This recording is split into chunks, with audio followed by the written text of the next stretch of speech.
Hello everyone, मेरा नाम है योगेश कोरे। I am a corporate coach.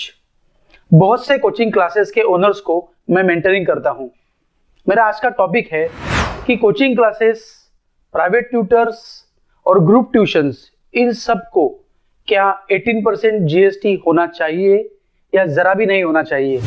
अगर आप कोचिंग क्लास के ओनर हो, वहाँ पे टीचर हो या वहाँ पे नॉन टीचिंग स्टाफ में हो या पेरेंट्स हो या वहाँ पे पढ़ने वाले स्टूडेंट हो, तो डेफिनेटली ये वीडियो आपके लिए है। जब मैं कोचिंग क्लासेस के ओनर से बात करता हूँ तो उनके कहने के मुताबिक ऐसे 7 रीजंस है जिनसे उन्हें लगता है कि उन्हें जीएसटी होना ही नहीं चाहिए।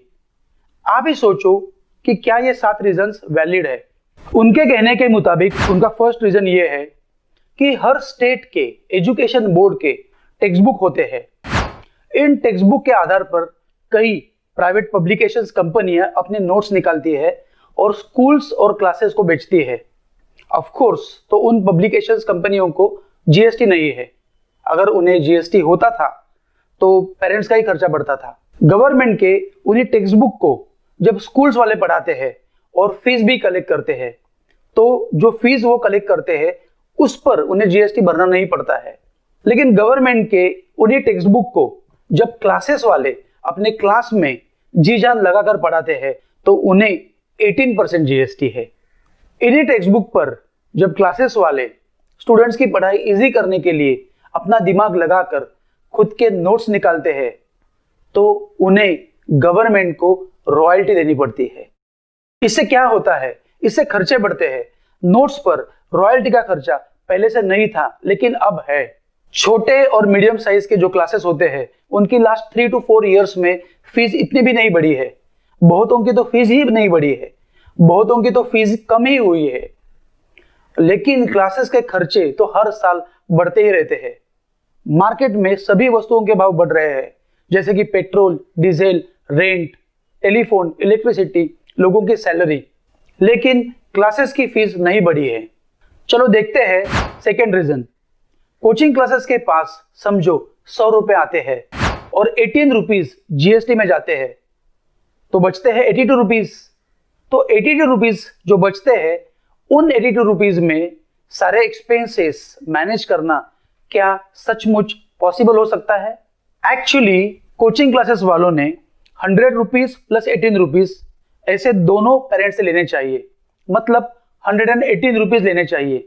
यानी कि जीएसटी तो कस्टमर से लेकर ही भरना पड़ता है। लेकिन कस्टमर मतलब पेरेंट्स और स्टूडेंट्स क्या क्लासेस की फीस के ऊपर 18% जीएसटी देते हैं? जब भी क्लासेस वाले पेरेंट्स को फीस बोलते हैं तो वहां पर पेरेंट्स पहले डिस्काउंट मांगते ही मांगते हैं। पेरेंट्स जब क्लासेस में फीस भरने के लिए जाते हैं तो वो बाकी के क्लासेस वालों की फीस दिखाते हैं और कोचिंग क्लासेस वालों को डराते हैं। कस्टमर हाथ से न जाए इसलिए क्लासेस वाले भी पेरेंट्स को डिस्काउंट देते हैं। पेरेंट्स भी कम फीस में ज्यादा क्वालिटी चाहते हैं। डियर पेरेंट्स, आप प्राइस भी कम करोगे और क्वालिटी भी ज्यादा अच्छी चाहोगे। सचमुच क्या ये पॉसिबल है? मतलब क्लासेस वाले जो साल के शुरुआत में अपनी फीस डिसाइड करते हैं तो उन्हें तो वो डिसाइड की हुई फी भी नहीं मिलती है, तो क्या ऊपर से 18% जीएसटी वो मांग सकते हैं या ले सकते हैं? तात्पर्य यह है कि क्लासेस वालों के पास जो भी फीस आती है उन्हें अपने पॉकेट से 18% जीएसटी भरना पड़ता है। वो अपने पेरेंट्स से, मोस्टली अपने पेरेंट्स से ऊपर की फीस नहीं ले सकते हैं और उन्हें अपनी जेब से ही 18% जीएसटी भरना पड़ता है। अब देखते हैं थर्ड रीजन। यहां पर मैं आपको बताता हूं कि कोचिंग क्लासेस के एक्सपेंसेस कैसे होते हैं। कोचिंग क्लासेस के एक्सपेंसेस में ये एक्सपेंसेस मेजर होते हैं, जैसे कि रेंट जो हर साल बढ़ता ही रहता है। टीचिंग, अगर स्कूल सेक्शन में कोचिंग क्लास काम कर रहा है या कॉलेज सेक्शन में कोचिंग क्लास काम कर रहा है तो स्कूल सेक्शन में एक टीचर को हर एक लेक्चर के लिए 350, 400, 500, 600, 700 रुपया देना पड़ता है हर एक टीचर को, हर एक लेक्चर को। लेकिन अगर वो कोचिंग क्लासेस कॉलेज सेक्शन में काम करते हैं तो कॉलेज सेक्शन में एक टीचर को 700, 800, 900, 1000, 1200, 1500 रुपया हर एक लेक्चर का देना पड़ता है। लेक्चर्स में रेगुलर लेक्चर्स होते हैं, डाउट सॉल्विंग लेक्चर्स होते हैं, एग्जाम के पहले के रिवीजन लेक्चर्स होते हैं, 1-to-1 अगर किसी के डाउट सॉल्विंग करने हैं तो उसके लिए पर्सनल सीटिंग के लेक्चर्स होते हैं। तो सवाल ये उठता है कि रेगुलर लेक्चर का खर्चा क्यों बढ़ता है? तो इसका जवाब यही है कि 7th, 8th, 9th और 10th समझो इसकी एक बैच है। फॉर एग्जांपल 9th की एक बैच है और 9th के एक बैच में 30 स्टूडेंट है। अगर फर्स्ट यूनिट टेस्ट आई है या फर्स्ट सेमिस्टर आई है तो वो 30 स्टूडेंट समझो 5 अलग अलग स्कूल्स के हैं। समझो एक स्कूल है और इस स्कूल में 30 स्टूडेंट है या 40 स्टूडेंट है या 50 स्टूडेंट है। तो फर्स्ट सेमेस्टर के लिए इन स्टूडेंट को, स्कूल के स्टूडेंट्स को स्कूल वाले सिर्फ 5 लेसन पढ़ाते हैं। लेकिन कोचिंग क्लासेस में अगर एक ही बैच में 5 अलग अलग स्कूल्स के बच्चे हैं तो उन्हें अलग अलग पोर्शन पढ़ाना पड़ता है। मोस्टली ऐसा होता है कि फर्स्ट सेमेस्टर के लिए वो कोचिंग क्लासेस वाले उस बैच को साइंस की 80 to 100% पूरी की पूरी बुक पढ़ाते हैं। तो इससे क्या होता है कि उस कोचिंग क्लासेस के लिए उस बैच का खर्चा बहुत बढ़ता है। लेक्चर के बाद और एक बड़ा एक्सपेंस है जो है टेस्ट। टेस्ट के प्रकार कुछ इस तरह के होते हैं: weekly written test, unit test, first semester और फाइनल एग्जाम। जब क्लासेस वाले weekly written test, unit test, first semester, preliminary exam, final exam ये सब कंडक्ट करते हैं तो उस पर खर्चा इस प्रकार से होता है। पहले तो टेस्ट पेपर जो टीचर से लेना पड़ता है वो लिख के देते हैं, फिर वो टाइप करते हैं, फिर वो प्रिंट करते हैं। प्रिंट करने के बाद ब्लैंक आंसर शीट पे खर्चा होता है। एग्जाम के दिन टीचर सुपरवाइजर को रखते हैं तो इसके लिए खर्चा होता है। पेपर चेकिंग का खर्चा होता है, ओपन डे का खर्चा होता है, पेरेंट्स मीटिंग का खर्चा होता है। फिर ये सब होने के बाद अगर बच्चों के मार्क्स कम है तो रिवीजन के लेक्चर्स भी एक्स्ट्रा होते हैं। कभी कभी तो थोड़े एवरेज जो बच्चे होते हैं उनके लिए पर्सनल सीटिंग अरेंज करनी पड़ती है, उन्हें पर्सनली सिखाना पड़ता है, तो इसके लिए भी बहुत से खर्चे होते हैं। फिर बाद में एक बड़ा एक्सपेंस आता है, वो है प्रिंटेड नोट्स। प्रिंटेड नोट्स जो अलग अलग पब्लिशर से लेते हैं तो उसके लिए पर सेट 1200 से 1500 रुपया मिनिमम खर्चा होता है। लेकिन स्कूल्स वाले जो पब्लिशर से नोट्स लेते हैं तो वो पेरेंट्स से पैसा लेते हैं, लेकिन कोचिंग क्लासेस वालों को अपनी जेब से पैसा भरना पड़ता है और बच्चों को नोट्स देने पड़ते हैं। फिर क्लासेस वाले अपनी बैग भी देते हैं। 350, 500, 700, 800 रुपया हर एक बैग के पीछे खर्चा होता है। आजकल स्टूडेंट को कोचिंग क्लासेस में एसी क्लासरूम लगते हैं, उन्हें ई लर्निंग सॉफ्टवेयर से पढ़ाना पड़ता है। क्लासरूम के इंफ्रास्ट्रक्चर में जैसे कि टेक्नोसवी क्लासरूम बनाना पड़ता है, उस पर खर्चा होता है। हर एक ब्रांच का interior, benches, projector, writing boards, desk, cabin, furniture, admin and accounting cost, इससे मंथली एक्सपेंसेस बहुत बढ़ते हैं।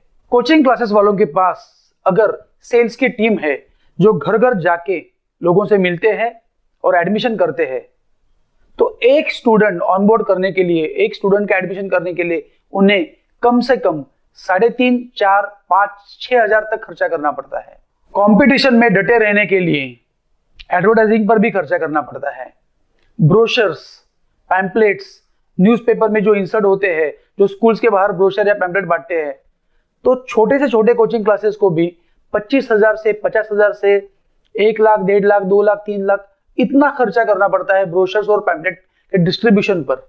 अगर कोचिंग क्लासेस चलाने वाली एक फैमिली है तो सारे सब्जेक्ट्स अगर पूरी फैमिली के मेंबर्स पढ़ाते हैं तो बाहर के टीचर्स पर किया जाने वाला खर्चा बहुत बचता है। तब उनके पास थोड़े पैसे बच सकते हैं। और अगर उस कोचिंग क्लासेस के पास सभी बाहर के टीचर्स है, सभी बाहर के पेड टीचर्स है, तो खर्चा और भी बढ़ता है। फोर्थ रीजन ये है कि 90 to 95% पेरेंट्स और स्टूडेंट्स जो कोचिंग क्लास पे डिपेंड होते हैं। आजकल स्टूडेंट्स में कंपटीशन बहुत बढ़ रही है। स्कूल्स और कॉलेजेस में अच्छा पढ़ाने के बावजूद भी बहुत सारे स्कूल टीचर्स और कॉलेज के प्रोफेसर्स उनके बच्चों को भी कोचिंग क्लासेस में भेजते हैं, उन्हें प्राइवेट ट्यूशंस लगाते हैं। पेरेंट्स को लगता है कि क्लासेस में पर्सनल अटेंशन मिलेगा, क्लासेस के टीचर 1-to-1 बैठ के डाउट सॉल्व करते हैं, करियर गाइडेंस होता है, वहां पर रेगुलर टेस्ट कंडक्ट होते हैं, रेगुलर लेक्चर होते हैं, रिवीजन लेक्चर होते हैं। तो पेरेंट्स का और स्टूडेंट का कोचिंग क्लास के ऊपर बहुत भरोसा है। तो क्लासेस का ये भरोसा क्यों है?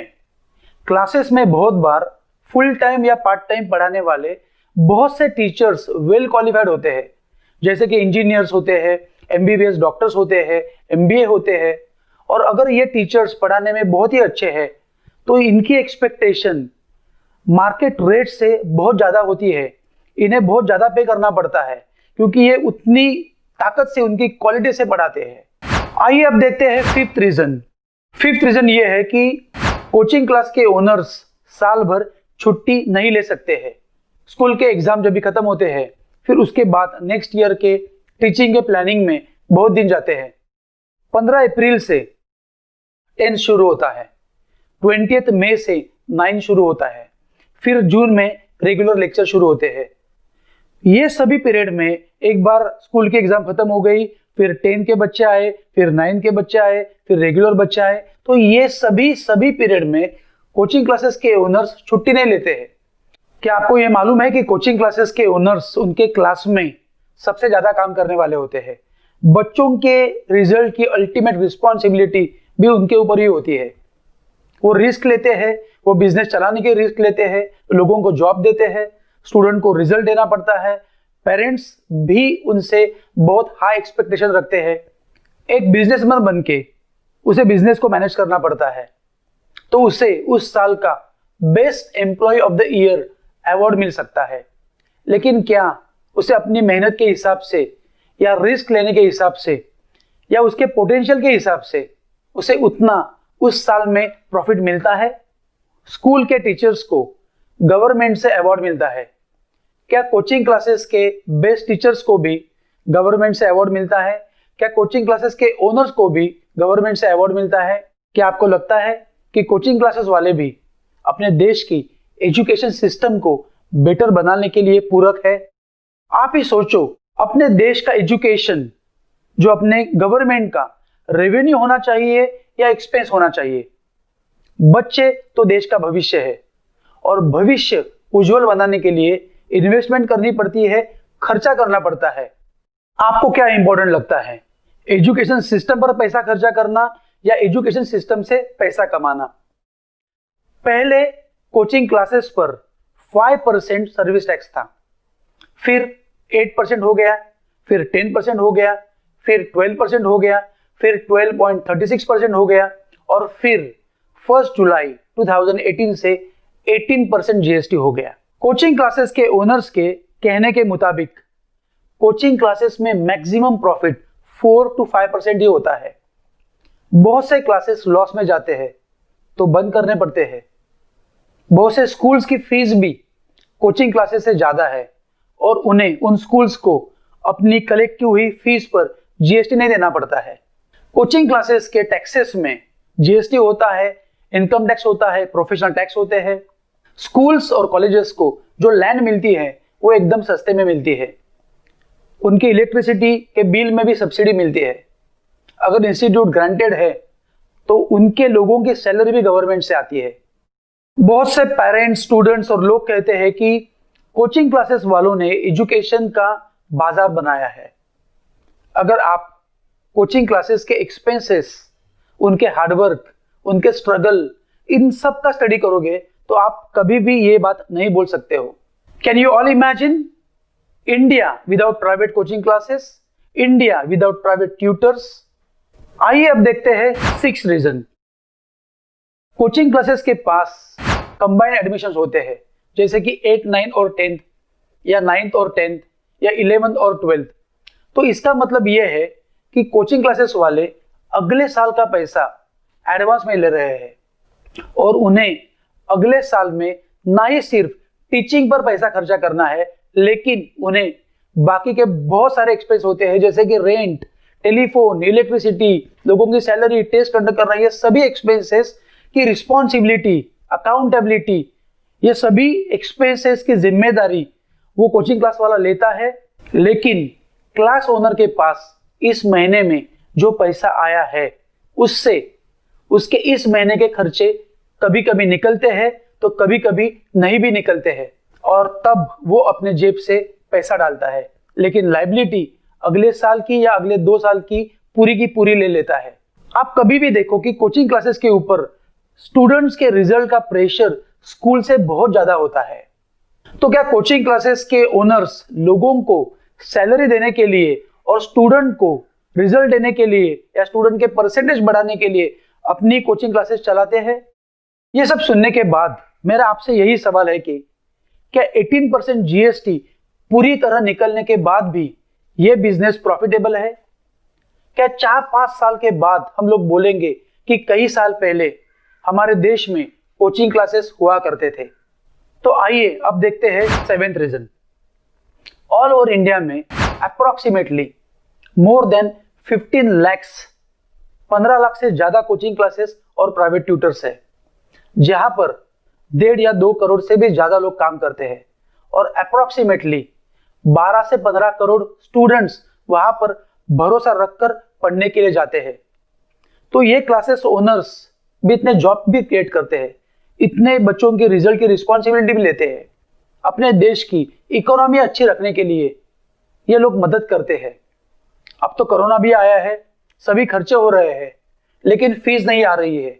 तो इस परिस्थिति में भी कोचिंग क्लास के टीचर्स अपने घर से ऑनलाइन बच्चों को पढ़ा रहे हैं। कोचिंग क्लासेस के ओनर्स उनकी सैलरी दे रहे हैं। फिर में भी ऐसा हो सकता है कि पेरेंट्स आएंगे, बच्चे आएंगे और बोलेंगे कि ये फिर पढ़ाओ, तो कोचिंग क्लासेस के ओनर्स को फिर वही एक बार पढ़ाने के लिए फिर और खर्चा करना पड़ेगा। तो मेरा आपसे यही सवाल है कि क्या कोरोना के जाने के बाद भी ये इंडस्ट्री बिना जीएसटी से, मतलब 0% जीएसटी से भी ये कोचिंग क्लासेस वाले क्या अपनी इंडस्ट्री में सरवाइव कर सकते हैं? अगर आपको ये 7 रीजंस जो मैंने यहाँ पे डिस्कस किए हुए हैं, अगर वो आपको वैलिड लगते हैं, तो क्या आपको ये लगता है कि इस बारे में हमें हमारे राज्य के एजुकेशन मिनिस्टर या चीफ मिनिस्टर को मिलना चाहिए? यहाँ पर जो 7 रीजंस मैंने डिस्कस किए हुए हैं, अगर इसके अलावा आपके पास और कोई रीजंस है या आपको और जानकारी चाहिए कि हम इस पहल को कैसे आगे बढ़ा सकते हैं, तो नीचे एक डिस्क्रिप्शन बॉक्स दिया है, उसमें एक लिंक दी है, वहाँ पे आप क्लिक करो। फिर क्लिक करके आप आपकी इंफॉर्मेशन वहाँ पे भरो। फिर जल्दी ही हम आपको कांटेक्ट करेंगे कि इस पहल को हम कैसे आगे ले जा सकते हैं। Thank you very much.